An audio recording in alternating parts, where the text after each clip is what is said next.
Hoy llega uno de los momentos más esperados por los estudiantes. Hoy hablamos de Sócrates.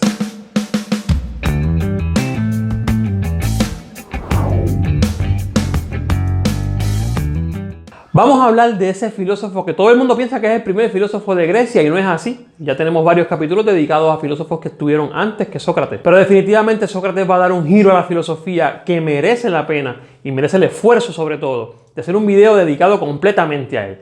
Vamos a empezar hablando unos cuantos detalles acerca de la vida de Sócrates, dónde nació y el año. Bueno, Sócrates va a nacer en Atenas. Y yo cuando explico esto a los estudiantes, rápido les indico que eso puede haber sido una de las causas de las controversias en la vida de Sócrates, porque nace en la capital, nace en Atenas, o sea, en el centro donde está la mayor cantidad de población, donde está la mayor actividad económica y donde obviamente se está dando la mayor actividad cultural y filosófica o discusiones filosóficas en ese momento. Ya de entrada, eso ubica a este señor, que de por sí era un poco controversial, en un lugar donde va a encontrar esa controversia que lo va eventualmente a hacer famoso. Nace en el año 470 a.C. y va a morir en el 399. Esto lo ubica básicamente en el siglo V a.C., los años que van desde el 400 al 499. También lo ubica dentro de unos cuantos hechos históricos que vamos a mencionar más adelante, pero que estaban pasando en Grecia, hechos muy importantes que se estudian cuando se estudian las clases de humanidades, y que van a tocar directamente la vida de Sócrates. Sócrates era hijo de un cantero. Su padre era un cantero, su madre era lo que hoy conocemos como una comadrona, una matrona, una persona que ayudaba a que las mujeres parieran, ¿no? Trajeran al mundo a los hijos. Esto tiene que ver mucho con Sócrates y eventualmente como Sócrates se va a formar y obviamente el método que él va a utilizar para ir descubriendo el conocimiento de las personas o estableciendo conversaciones, que es la mayéutica. Lo vamos a ver más adelante. Este muchachito que se creció en una vida normal, sus padres no tenían una cantidad exorbitante de dinero, era lo que se podía conocer hoy día como una clase media, e incluso hay estudiosos que han dicho que podría pertenecer a una clase media pobre. Tuvo una educación tradicional, aprendió lo que se aprendía en Grecia en aquel momento, en Atenas, ética, retórica, un poco de la filosofía que se venía hablando, un poco también de la historia de Grecia que se venía ya comentando. Pero bien importante, Sócrates fue parte del ejército de Grecia. Mucha gente no lo sabe. Sócrates fue un soldado del ejército de Grecia, participó en algunas campañas muy interesantes que se estudian en clases de historia de Grecia. Y luego de esto es que en la vida pública de Sócrates conocemos la filosofía de él. Pero no podemos dejar pasar por alto que perteneció incluso a la milicia. Una vez Sócrates comienza esta cuestión de entrar a la vida pública filosófica, es que se arma el rollo, como yo digo. Muy importante, hay un dicho, no es cierto, no hay una fuente que nos indique lo correcto, pero hay un dicho y un pensamiento que se transmite que dice que el padre de Sócrates o al padre de Sócrates le dijo, el oráculo le dijo, cuando nazca tu hijo, déjalo crecer al aire libre, déjalo ser libre, no le impongas unos criterios, porque aparentemente sabían que iba a ser un personaje grande. Realmente no hay forma de poder comprobar eso, corroborar eso, como hay forma de corroborar otras cosas a través de Platón.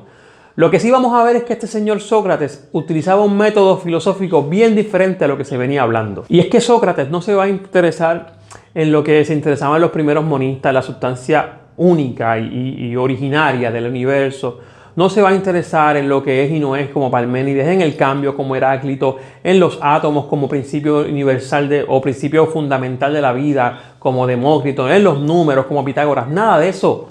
La filosofía de Sócrates iba encaminada a vivir una vida plena. Eso es muy importante, porque como yo digo en las clases, Sócrates es el filósofo que va a dar el giro hacia el interior. Ya no vamos a buscar en el exterior las respuestas, vamos a buscar en el interior. Cómo conocernos a nosotros mismos y cómo nosotros mismos vivir una vida plena. Sócrates decía que el conocimiento es una virtud y el no conocer, o sea, la ignorancia es un vicio. Básicamente, la finalidad de todo hombre es adquirir el conocimiento, pero un conocimiento que sea real, verdadero.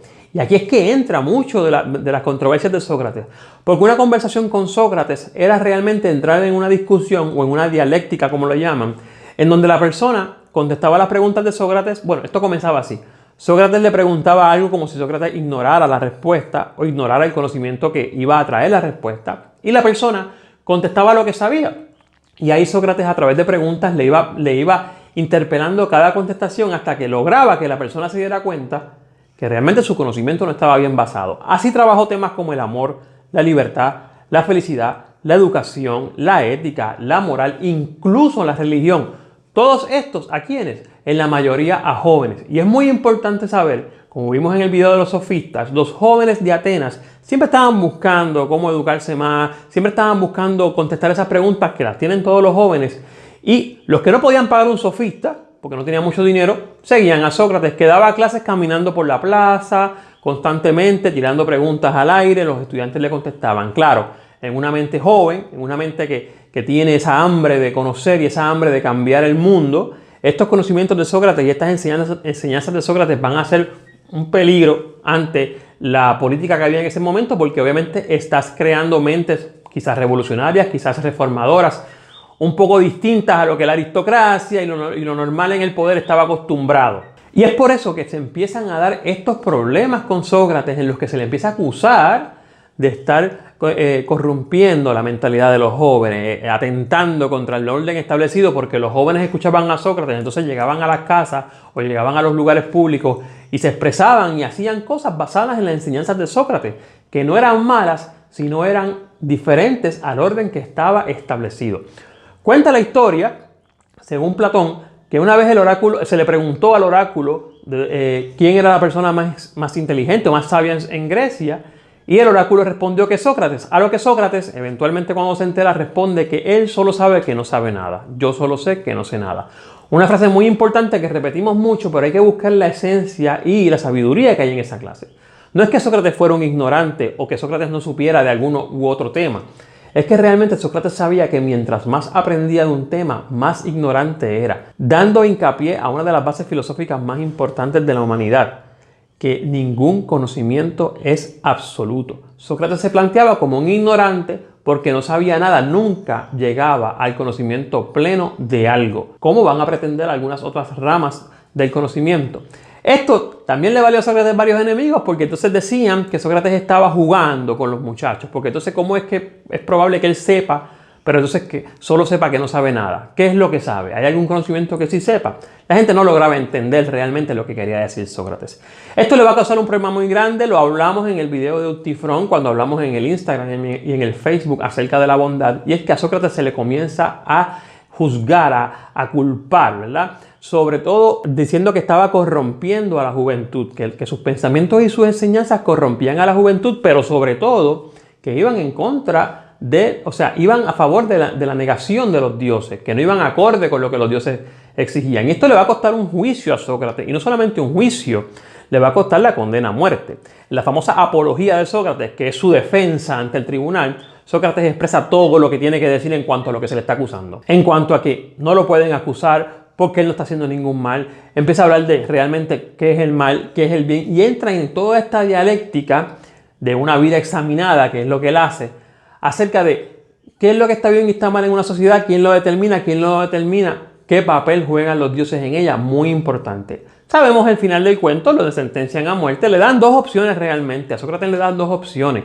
Le dicen que se vaya al destierro o que escoja la pena de muerte. Sócrates rechaza el destierro.